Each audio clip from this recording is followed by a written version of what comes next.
Hi students, today our topic is equilibrium law या equilibrium constant. Okay अच्छा, हम law of mass of action को ही आगे लेकर चल रहे हैं.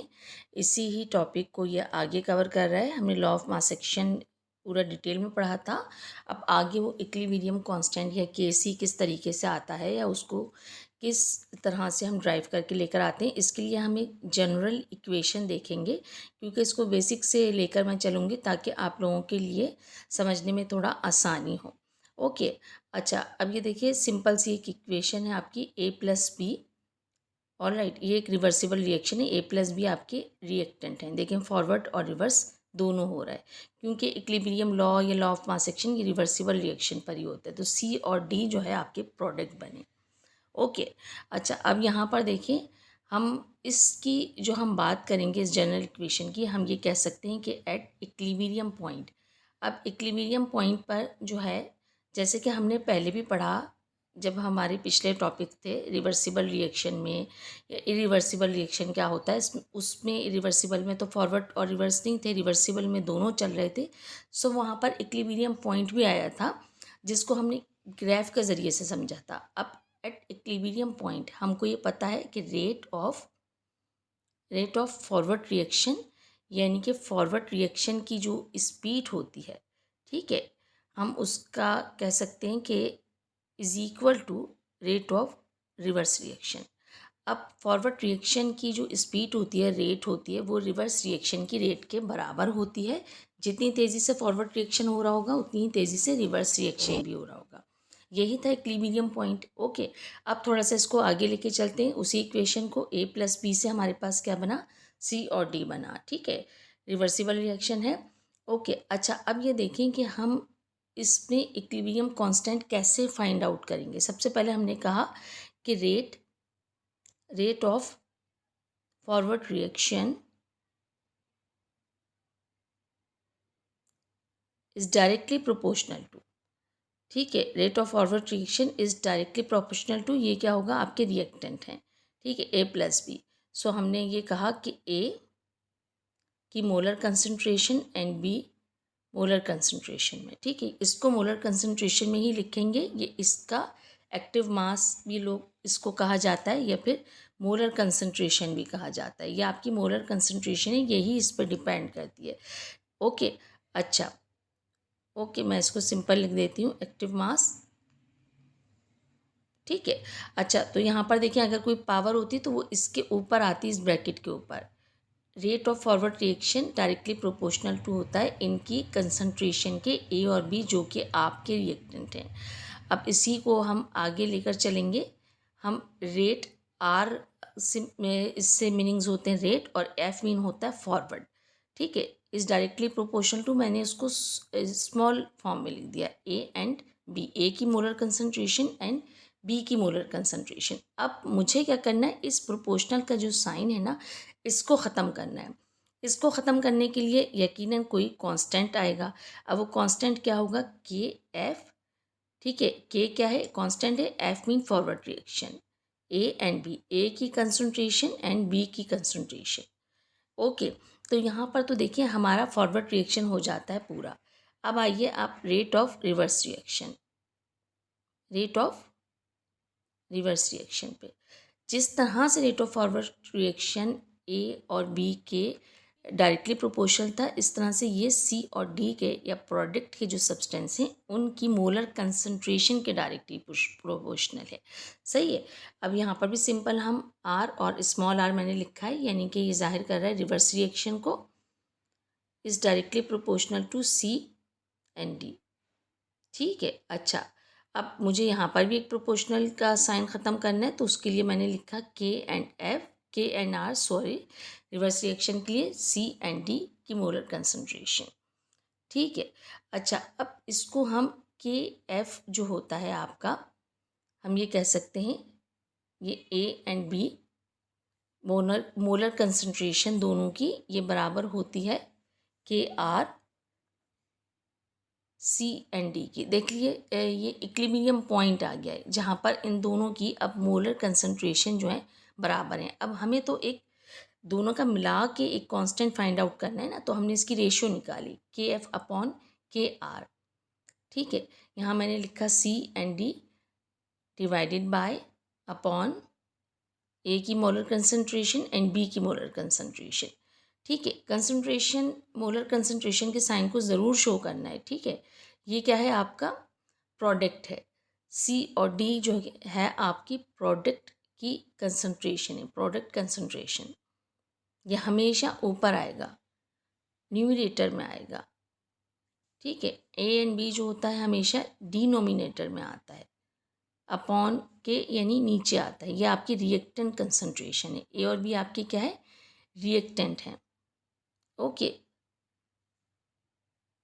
ऑलराइट, तो इस तरीके से देखें। अब आप देखें KF और KR, इसकी जो ये जो होगा एक रेशो है। अब ये किसके बराबर होगी, बहुत सिंपल सा है। KN अपॉन KR की जगह पर हम KC लिख सकते हैं, जो कि आपका KF अपॉन KR, क्योंकि इज इक्वल टू KC ही आपका इक्विलिब्रियम कांस्टेंट है। अब हमें ये रेशो तो ख़त्म करनी थी, तो इसकी जगह पे हमने लिखा KC। ओके, अच्छा, अब ये KC जो होगा आपका, जो इक्विलिब्रियम कांस्टेंट है, ये आपका इज इक्वल टू होगा product concentration C&D divided by reactant concentration A and B। ठीक है, are you getting my point? अच्छा, अब यहाँ पर देखें KC एक्चुअली है क्या, K जो है आपका सब्सक्रिप्ट है। ओके, अच्छा, C जो है आपका यहाँ पर, C एक्चुअली आपका इंडिकेट करता है। ठीक है, C हम कह सकते हैं इंडिकेट करता है, indicate value, indicate value term of reactant and product की। ठीक है, तो यहाँ पर देखिए हमने KC की वैल्यू निकाल दी। अब यहाँ पर हम कह सकते हैं प्रोडक्ट कंसंट्रेशन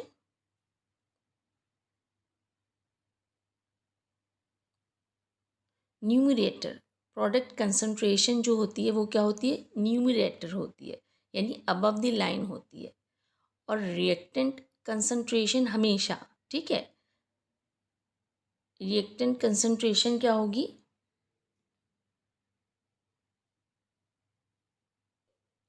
डिनोमिनेटर। ठीक है, रिएक्टेंट कंसंट्रेशन जो होगी वो हमेशा लाइन के नीचे होगी। ठीक है, डिनोमिनेटर होगी। अच्छा, अब देखिए सिंपल मैं उसी तरीके से आपको इसका लिखकर भी बता देती हूँ ताकि और क्लियर हो जाए। ये देखें, concentration product divided by reactant concentration. Okay, अच्छा, इज इक्वल टू होता है KC के। ठीक है, ये देखिए प्रोडक्ट की क्या है, ऊपर है लाइन के, रिएक्टेंट की क्या है, नीचे है। इसको डिनोमिनेटर कहते हैं, रिएक्टेंट की कंसंट्रेशन को। यही आपका इक्विलिब्रियम लॉ जो है पूरा इस पर बेस करता है। अच्छा, प्रॉब्लम्स देख लेते हैं थोड़ी सी। कोई सिंपल सी एक प्रॉब्लम ले लेते हैं। A+B रिवर्सिबल रिएक्शन है, फॉरवर्ड रिवर्स दोनों हो रहे हैं। C और D आपके जो हैं बने हैं, प्रोडक्ट में बन रहे हैं। ठीक है, रिवर्सिबल रिएक्शन हो रहा है, नहीं फॉरवर्ड भी हो रहा है, रिवर्स भी हो रहा है। यहाँ पे मैं कोफिशिएंट लिख देती हूँ A, B, C and D small letter के साथ, ताकि आपको और मज़ीद उसको क्लियर हो जाए आपका। अच्छा, आपको पता है यहाँ पर कोफिशिएंट जब भी होते हैं वो हमेशा क्या होते हैं, नीचे आते हैं, इसकी पावर या कोफिशिएंट होते हैं। इसी तरीके से इसके आगे आते हैं। ओके, जो आप बैलेंस करते हैं इक्वेशन के वो होते हैं। किसी भी इक्वेशन को जब बैलेंस करते हैं तो अगर बैलेंस की ज़रूरत है तो कोफिशिएंट उसमें आगे आते हैं। अच्छा, RF आपका rate of forward reaction is proportional to A की कंसंट्रेशन एंड B की कंसंट्रेशन। ठीक है, यहाँ पे A और B मैंने ऊपर लिख दिए, कोफिशिएंट या पावर इसकी ऊपर लिख दिया। ठीक है, अब इसी को आगे लेकर चलेंगे। इस इक्वल टू RF की जगह मैं KF लिख सकती हूँ। प्रोपोर्शनल के साइन को मुझे ख़त्म करना है। A की कंसंट्रेशन एंड B की कंसंट्रेशन, उसकी कोफिशिएंट के साथ, उसकी पावर के साथ। ठीक है, अब यहाँ पर देखिए R क्या है, आपकी रेट है, स्पीड है। किसकी स्पीड है, फॉरवर्ड रिएक्शन की स्पीड है। इसको स्मॉल f से मैंने जाहिर किया है। सेम उसी तरीके से आगे भी मैं करूँगी। ठीक है, फॉरवर्ड रिएक्शन आपका चल रहा है, सेम उसी तरीके से R और स्मॉल r रिवर्स के लिए, रिवर्स रिएक्शन के लिए ज़ाहिर किया गया है। सी एंड डी मोलर कंसंट्रेशन इसकी, देखिए कोफिशिएंट इसके लगे हैं ऊपर, ठीक है। अब ये क्या है, इस प्रोपोर्शनल के साइन को आप एज यूजुअल ख़त्म करेंगे, इसे हमने पहले किया था, उसकी जगह के आ जाएगा KR C and D। Coefficient आपने ऊपर लगा दिए सेम उसी तरीके से। अब देखिए KF अपॉन KR, इसके ये किसके बराबर होता है, एज यूजुअल ये KC के बराबर होता है। अभी पहले हम इसकी वैल्यू लिख देते हैं, KF अपॉन KR लिख के हमने कहा प्रोडक्ट ऊपर आएगा, हमेशा प्रोडक्ट की कंसंट्रेशन नॉमिनेटर होती है, ऊपर आती है कोफिशिएंट के साथ, रिएक्टेंट कंसंट्रेशन नीचे आएगी, ठीक है। ये डिनोमिनेटर कहलाएगी कोफिशिएंट के साथ। ऑलराइट, अब KF अपॉन KR, जैसा कि एज यूजुअल आप लोग जानते हैं KF अपॉन KR किसके बराबर होता है आपका, ये देखिए प्रोडक्ट और रिएक्टेंट हमने इसी तरीके से लिखे। अब KF अपॉन KR आपका KC के बराबर होता है। ऑलराइट, इसकी जगह मैं KC लिख सकती हूँ, ओके, ये इज इक्वल टू KC होगा। और सेम उसी तरीके से हमारी इक्वेशन चलेगी, C और D की कंसंट्रेशन कोफिशिएंट ऊपर अपॉन A एंड B, यानी कि रिएक्टेंट की कंसंट्रेशन विथ कोफिशिएंट। यहाँ देखें इस तरह से हम इक्विलिब्रियम कांस्टेंट मालूम कर सकते हैं, वैल्यूज़ पुट कर सकते हैं, ओके। तो यहाँ देखें एक सिंपल सा इसका तरीक़ेकार है। अब आगे हम मज़ीद देख लेते हैं, थोड़ी सी इसकी प्रॉब्लम्स देख लेते हैं। ऑलराइट, यहाँ बहुत सिंपल सी एक प्रॉब्लम ले लेते हैं। N2 को ले लिया हमने, प्लस H2 ले ली, रिवर्सिबल रिएक्शन हो रहा है, फॉरवर्ड रिवर्स, इसको बैलेंस कीजिए, अमोनिया बन जाती है 2NH3। यहाँ कोफिशिएंट लगा है, यहाँ पर अमोनिया के साथ यहाँ पर भी एक कोफिशिएंट आएगा, इसको बैलेंस करने के लिए। देखिए यहाँ पे हाइड्रोजन 6 हो गए, वहाँ पर भी 6 है हाइड्रोजन। अच्छा, अब ज़रा इस इक्वेशन को आपको पता चलिए किस तरीके से फॉरवर्ड रिएक्शन की रेट होती है, रिवर्स रिएक्शन की रेट होती है। अब ये मैं डायरेक्ट KC की वैल्यू लिख रही हूँ क्योंकि वो तो आपको क्लियर हो गया कि किस तरीके से आएगी। अब प्रोडक्ट डिवाइडेड बाय रिएक्टेंट होगा, ठीक है, product concentration divided by reactant concentration, या इसका ठीक है मास एक्शन जो होता है आपका KC is equal to, same उसी तरीके से प्रोडक्ट लिखेंगे, ऊपर NH3 अमोनिया है, कोफिशिएंट आएगा इसके ऊपर ब्रैकेट के ऊपर, सेम उसी तरीके से N2 देखिए N2 की कोई पावर नहीं है, ठीक है। अच्छा, H2 है आपके पास, सेम उसी तरीके से इसकी पावर आ गई 3। ऑलराइट, यहाँ देखें N के पास कोई पावर नहीं है। अच्छा, नाइट्रोजन के पास। अब ऐसा करते हैं, क्योंकि इसकी कोई वैल्यूज़ तो नहीं दी गई, हम ऐसा करते हैं इसकी यूनिट निकालते हैं कि अगर क्वेश्चन में इस तरह से आपका कोई आ गया तो आप उसको सॉर्ट आउट करने के साथ साथ उसकी यूनिट कैसे फाइंड आउट करेंगे। इसकी यूनिट मोल पर DM³ होती है, या मोल मल्टीप्लाई बाय DM-3 होती है, ठीक है। मैं अब इसकी सिर्फ यूनिट सिंपल लिख रही हूँ, मोल पर DM³। अच्छा, इसका स्क्वायर लिखा क्योंकि देखिए यहाँ पर स्क्वायर आ रहा है तो हमने यूनिट पर भी स्क्वायर लिखा है।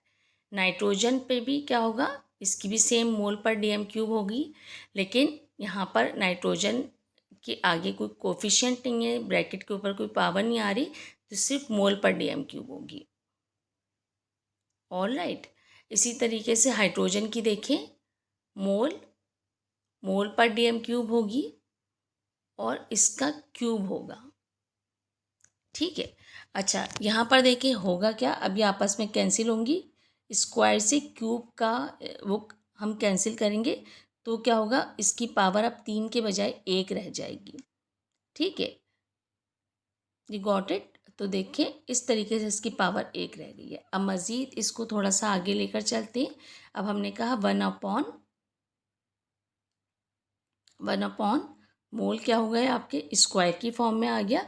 अच्छा, DM, अब मैं मोल इंटू DM लिख रही हूँ तो ये आपकी -6 हो जाएगी। 3 2 6 होते हैं, 2 आपको यहाँ पे यूनिट्स नज़र आ रही हैं, मल्टीप्लाई होंगे तो मोल -6 हो जाएगा। अच्छा, यूनिट कभी भी डिनोमिनेटर की फॉर्म में नहीं होती, तो हम इसको क्या करेंगे, अपॉन को ख़त्म करेंगे। को ख़त्म करने के लिए इसका साइन जो है होगा यूनिट का वो चेंज हो जाएगा। मोल पे प्लस का यूनिट लगा है वो माइनस में हो जाएगा, मोल -2 हो जाएगा और डीएम जो है वो 6 हो जाएगा +6। ठीक है, तो इस तरीके से हम किसी भी न्यूमेरिकल की जो है जब उसको सॉर्ट आउट करते हैं तो साथ में उसकी यूनिट भी फाइंड आउट करेंगे, जो कि बहुत ही सिंपल सी है। अच्छा, मज़ीद हम देखें how to find out equilibrium constant. देखें, कार्बन डाइऑक्साइड लिया आपने, इसका रिएक्शन करवा दिया हाइड्रोजन से, तो क्या बनेगा आपका कार्बन मोनोऑक्साइड साथ में वाटर बनेगा। All right. अच्छा, इसको बैलेंस करने की कहीं ज़रूरत नहीं है, सब कुछ पूरा है। आप दोनों तरफ से काउंट करें, सारे सब्सटेंसेस पूरे हैं। स्टेप नंबर 1 तो होता ही यही है कि आपने इक्वेशन कोई सी भी होती है सबसे पहले उसको बैलेंस करना होता है। बट हम कह सकते हैं there is no need to balance, यहाँ पे बैलेंस करने की कोई ज़रूरत नहीं है। ओके। अच्छा, अब इसके बाद आइए सेकेंड स्टेप की तरफ हम चलते हैं। सेकेंड स्टेप एज यूजुअल किस तरीके से होता है। अच्छा, के सी इज इक्वल टू, आपको पता है प्रोडक्ट डिवाइडेड बाय रिएक्टेंट, जो कि हम शुरू से पढ़ते चले आ रहे हैं। ओके, अब यहाँ पे देखिए के सी इज इक्वल टू प्रोडक्ट की जगह हमने लिखा कार्बन मोनोऑक्साइड मोलर कंसंट्रेशन की फॉर्म में H2O लिखा, डिवाइडेड बाय डिनोमिनेटर फॉर्म में रिएक्टेंट आएंगे कार्बन डाइऑक्साइड और साथ में हाइड्रोजन। ठीक है, अच्छा इसको मैं ठीक कर लेती हूँ और मज़ीद।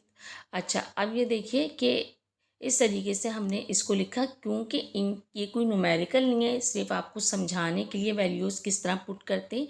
अब ऐसा करते हैं, इसकी यूनिट देख लेते हैं ताकि आपको और अच्छी तरीके से पूरी कन्फ्यूजन जो है वो अगर कोई तो वो क्लियर हो जाए। देखिए, इसकी यूनिट मोल DM-3 करके मैं लिख रही हूँ।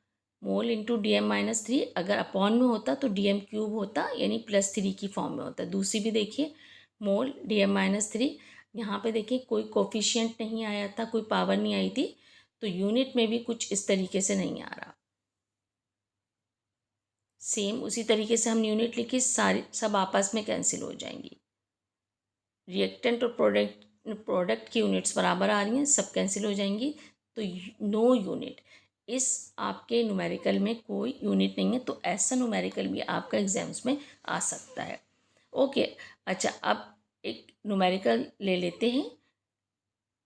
अच्छा, NO ले लिया हमने, O2 से इसका रिएक्शन करवाया ऑक्सीजन से, तो नाइट्रोजन डाइऑक्साइड बनी, NO2 बनी। ठीक है। अच्छा, अब क्या होगा, इसको बैलेंस कर लीजिए। 2 दोनों तरफ आया है, इसको बैलेंस करने में पहला स्टेप तो ये हो गया। इनकी देखिए वैल्यूज़ भी दी गई हैं, केस ही आपने यहाँ पर फाइंड आउट करना है। या आपका इक्विलिब्रियम कांस्टेंट, इक्विलिब्रियम कांस्टेंट क्या होता है, प्रोडक्ट डिवाइडेड बाय रिएक्टेंट। यहाँ पे प्रोडक्ट क्या है आपका, NO2 है, पावर इसकी आ रही है 2, देखें कोफिशिएंट लगा है, पावर लगी है 2। अच्छा, यहाँ पे देखें नाइट्रोजन मोनो, ठीक है, मोनोऑक्साइड है। ऑलराइट, इसकी भी पावर हमने लगाई, ऑक्सीजन के पास कोई पावर नहीं थी। अब ज़रा इनकी हम जो है वैल्यूज़ पुट कर देते हैं सेम उसी तरीके से। ओके, तो हम कह सकते हैं कि K C is equal to nitrogen dioxide आपके पास क्या है 15.5 मोल इंटू DM-3, मोल DM-3। ठीक है। अच्छा, कंसंट्रेशन की फॉर्म में स्क्वायर लगेगा ऊपर। ओके। अच्छा, मोल पर DM³ अगर होता तो हम उस वक्त -3 नहीं लिखते, हमने उसको अपॉन में लिखने के बजाय मल्टीप्लाई किया है तो -3 हो गया है। ओके, ये हम पहले भी पढ़ चुके हैं। अब देखें, NO की जगह इसकी वैल्यू लिख दी 0.054 मोल DM-3। सेम उसी तरीके से हमने ऑक्सीजन की जगह स्क्वायर आएगा, क्योंकि देखिए इक्वेशन में स्क्वायर 2 लगा था आगे। अब ऑक्सीजन में देखिए सेम उसी तरीके 0.127 मोल DM-3। ठीक है। अच्छा, ये देखिए मैं इसको ज़रा बड़ा कर लेती हूँ ताकि और मज़ीद आपको क्लियर हो जाए। अच्छा, अब इसको हम पूरा आप सॉर्ट आउट कीजिए। नीचे की जो है वैल्यूज़ उनको मल्टीप्लाई कीजिए, ऊपर की वैल्यू से नीचे की उसको डिवाइड कर दीजिए। ये तो कैंसिल हो रही है यूनिट। जो ऊपर की स्क्वायर वाली यूनिट है, ये देखिए नीचे की स्क्वायर वाली यूनिट के साथ कैंसिल हो रही है। ठीक है, ये तो आपस में हो गई कैंसिल। अब हमारे पास एक ही यूनिट बची है जो कि अपॉन में आ रही है। ठीक है, अच्छा आंसर क्या होगा, इसको ज़रा कैलकुलेट कीजिए इन सबको आपस में। आपका जो आंसर होगा वो होगा 6.44 टाइम्स 10⁵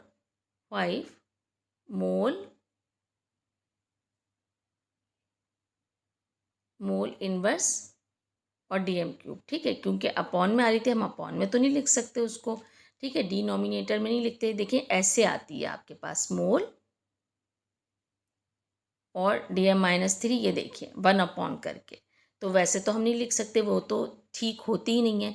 तो इसलिए हमने इसको वो ख़त्म करने के लिए, जब हमने ख़त्म किया तो उसका साइन चेंज हो गया यूनिट का। ठीक है, तो इस तरीके से आपने देखें कोई भी न्यूमेरिकल आएगा आपने इस तरह से करना है। अब देखें हम जनरल डेफिनेशन पढ़ लेते हैं एक इक्विलिब्रियम कांस्टेंट की। इक्विलिब्रियम कांस्टेंट की जनरल डेफिनेशन क्या होती है? हम कहते हैं the product of equilibrium concentration of the products. अच्छा, पहले तो मैं यहाँ तक इसको ज़रा क्लियर कर दूँ ताकि आपको थोड़ा सा समझने में आसानी हो। देखिए इसको, ओके मैं इस तरीके से लिखती हूँ इसको। लेट सपोज A+B है आपका। ठीक है, रिवर्सिबल रिएक्शन हो रहा है, C+D प्रोडक्ट बना। अच्छा, अब यहाँ पर देखिए Kc इज इक्वल टू, अब यहाँ पर प्रोडक्ट कंसंट्रेशन आएगी आपकी ऊपर। ठीक है, इसकी बात कर लेते हैं। देखिए the product of equilibrium concentration of the products. Product वो वाली नहीं है, रिएक्टेंट प्रोडक्ट वाली प्रोडक्ट। यहाँ पर इन दोनों को मिला के जो चीज़ बन रही है ना, वो प्रोडक्ट है। ठीक है, ये जो भी प्रोडक्ट बन रही है इसको हम, ये देखिए ये दोनों, इन दोनों को जितने भी सब्सटेंसेस होंगे आपके प्रोडक्ट में, इनको मिला के जो भी चीज़ बन रही है वो वाली प्रोडक्ट, उसको डिवाइड करेंगे product of equilibrium concentration of reactant. अब जो रिएक्टेंट हैं वो भी तो एक से ज़ायद होते हैं या हो सकते हैं, दो भी हो सकते हैं, तीन भी, चार भी, समटाइम्स एक भी होगा। तो इनको मिला के जो भी चीज़ बन रही है वो वाली प्रोडक्ट। ठीक है, हम उसकी बात कर रहे हैं। इन दोनों प्रोडक्ट्स को आपस में डिवाइड करेंगे। ये आपका एक्चुअली Kc की एक डेफिनेशन है आपकी। मज़ीद इसको आगे बढ़ाते हैं। Molar concentration raise to power equal to the coefficient of the substances the balance. ठीक है, यहाँ पर देखिए आपकी क्या है, बहुत सिंपल सी चीज़ है। आपकी जो कोफिशिएंट है बैलेंस करने के लिए जो लगाया जाता है, वो जैसे जैसे बढ़ता है कंसंट्रेशन भी बढ़ती है सब्सटेंस की। ठीक है, तो हम लिख सकते हैं यहाँ पर coefficient is directly proportional to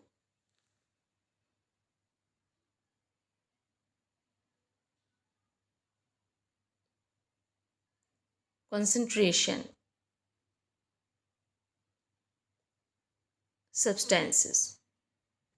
all right, you got it. तो देखिए कोफिशिएंट जितने लगते चले जाएंगे सब्सटेंसेस की कंसंट्रेशन भी बढ़ेगी, रिएक्शन की रेट भी बढ़ेगी। दूसरी तरफ आइए हम ये कह सकते हैं, इसको मज़ीद मैं क्लियर कर देती हूँ। प्रोडक्ट, इस डेफिनेशन को जो हमने पीछे देखी या उसको डिफाइन किया, प्रोडक्ट ऑफ द